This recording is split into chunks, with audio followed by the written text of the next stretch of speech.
The Business Journal Roundtable series is sponsored by iSynergy, creative digital advertising. We have 5 minutes left. What would you all like to add that I haven't asked? How do we summarize what we've said today? And we'll go around the room, starting with Steve. The last thing I want to get out to the public is don't be afraid of it. Embrace it. Learn it. Educate yourself. How can I utilize technology? We covered a lot, pretty wide conversation here. But how can you utilize it in your exact, your business, your industry, and how can you capitalize on it to get a competitive edge? Let me interrupt here.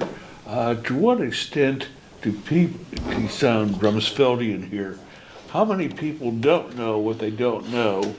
And if they don't know, how do they know what the problem is and how to fix it?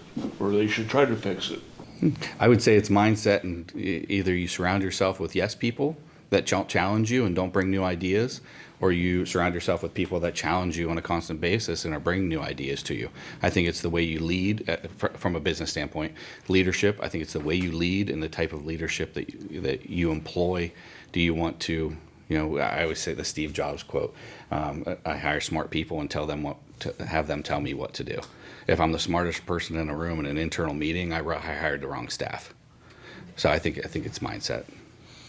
I think the thing that a lot of small to medium-sized businesses can do to start to ask the right questions and understand what you don't know is to do a tech stack analysis. Write down every piece of technology you use, what problem you're trying to solve with that technology, and how much that technology costs. And if you sit down and take the time to write down every varying piece of technology that you're using, the problem that it's solving, and the cost that's associated with it, you're going to be that much more well prepared when it comes time to looking at all the other options. Or when you do find yourself in a room with someone that does know the answers to those things, when you bring in that consultant, when you bring in that tech company or your advisory company to say, this is all the software I'm using. Is there anything else I could be using? What solves these problems better? And I think that's step one for every small business that they should be doing today. The fortunate news is that people don't have to decide for themselves these things, and they don't need to know what they don't know. That's why companies like mine exist, to help guide people in the right direction. So to jump off of what Steve said, I think first they need to embrace it. They need to understand that this is important. It's important to their business and it's important to their future.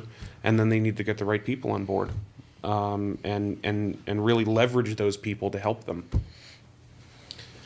Agreed. I think we're all here in the business of change management, right? That's what we do. We help people change, and it's incumbent upon us in the IT world to introduce these things to people and help them make their decisions based on the information that we've accumulated over the years in the business, and help them guide them to the right place. And that's us. That's on us in a lot of ways, right? So that's what we need to do.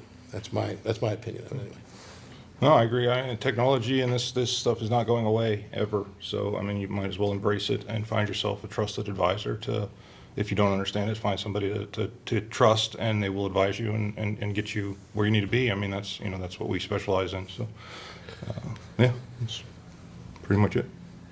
And especially for those of us that are MSPs, we kind of have a responsibility to learn this stuff well ourselves, so that we can teach customers what's available. The idea of businesses out there that don't know what they don't know, that's really our role and responsibility, as was mentioned over there on the other side of the table, to help them learn that and also show them ways they can do things better. And I think especially from the service provider side of it, remembering that it's not always about what solutions we can sell to the customer. Sometimes it's about showing them a better way to do things because of something they don't know that is out there, like whether it's getting answers from ChatGPT or using an augmented reality program that's open source and free. Those are things that we can use to help our customers improve their business without it actually being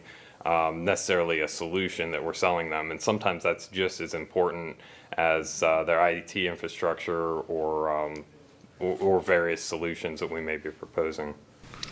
Last word, Ralph?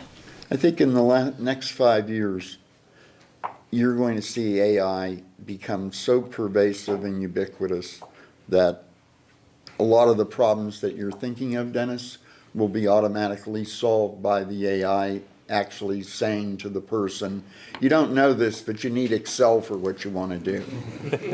and it'll just happen in that way. Everything from kitchen appliances to your automobile to your desktop appliance, whatever you're using, will start talking to you and telling you things. And I think that's going to also make a lot of what we all do go away, and we're going to have to operate at a higher level. The Business Journal Roundtable series is sponsored by iSynergy, creative digital advertising.